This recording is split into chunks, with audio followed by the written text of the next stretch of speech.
அதிருப்தின்னு சொல்லும் போதுதான் சாதாரண சாமானியரோட லைஃப்ல பாருங்க, காலையில வாக்கிங் போனான்னா அதுல ஆரம்பிக்கிற செயின் கொள்ள 1 hourல அதுவும் எப்படி சென்னையில லா அண்ட் ஆர்டர் சென்னை மாநகரத்துல நடக்குது. ஆமா, லா அண்ட் ஆர்டர் இஷ்யூ வந்து ஜெயலலிதா இருக்கும்போது சொல்லுவாங்க, அவங்க இருந்தாங்கன்னா சட்டம் ஒழுங்கு கரெக்டா இருக்கும், போலீஸ் டிபார்ட்மெண்ட் கையில வச்சிருப்பாங்க. அதே டிஎம்கே வந்துச்சுன்னா, இது எங்க அப்பா காலத்துல இருந்து கேட்டீங்கன்னா, ப்ராப்பர் சென்னை பொண்ணு நானு, ராயபுரம்லயே பிறந்து வளர்ந்தவ. சோ அதனால ப்ராப்பரா எனக்கு தெரியும், எப்ப டிஎம்கே ஆட்சிக்கு வந்தாலுமே லா அண்ட் ஆர்டர் இஷ்யூ வந்து ரொம்ப அதிகமா இருக்கு. முதலமைச்சர் ஸ்டாலின் கிட்ட அந்த லா அண்ட் ஆர்டர் கையில இருக்கிறதுனால சட்ட ஒழுங்கு அவங்க அப்பா காலத்துல இருந்தே இப்படிதான் இருக்கு.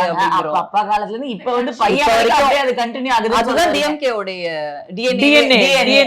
அதுதான் கட்சியில இருக்கிறவங்க எல்லாரும் வந்து சட்டத்தை தன் கையில எடுக்கிற அளவுக்கு அவங்களுக்கு ஒரு ஃப்ரீடம். கவுன்சிலர்ஸ் ஹஸ்பண்ட் கவுன்சிலர்ஸ் போய் மிரட்டுறது. இப்ப ரீசெண்டா அதாவது ஆட்சிக்கு வந்து அந்த கவுன்சிலர் இது முடிஞ்சே அருவாளர் நடு ரோட்ல எடுத்துட்டு போயிட்டு என்ன ஒரு கடை வச்சதுக்கு அவரை வெட்ட போற லெவலுக்கு வந்து அது எக்ஸ்போஸ் ஆயுமே அவர் மேல ஒரு நடவடிக்கை எடுக்க முடியும். இல்ல இதுல இந்த டிஎம்கே ஆட்சியிலேயே நான் ரொம்ப நிறைய நியூஸ் நம்ம ஃபாலோ பண்றோம் மீடியால இருக்கும்போது, குண்டாஸ் போட்டாங்க விவசாயிகள் மேல.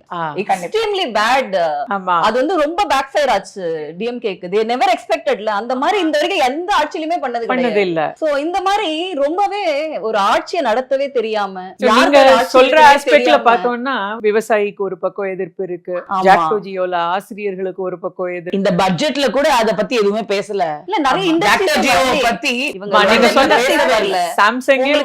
ரெவென்யூ எடுக்கிறாங்க, டாஸ்மார்க்ல இருந்து எடுக்கிறீங்க. டாஸ்மார்க் ஆல்டர்னேட்டிவ் இருக்கு. இதை வந்து 1000 தடவை அண்ணாமலையே கேட்டிருக்காரு, உங்களுக்கு வேற ரெவென்யூ சோர்ஸே இல்லையா? அப்ப வந்து ஒரு அரசாங்கத்தை நிர்வகிக்கிற திறமையே வந்து டிஎம்கேக்கு இல்ல.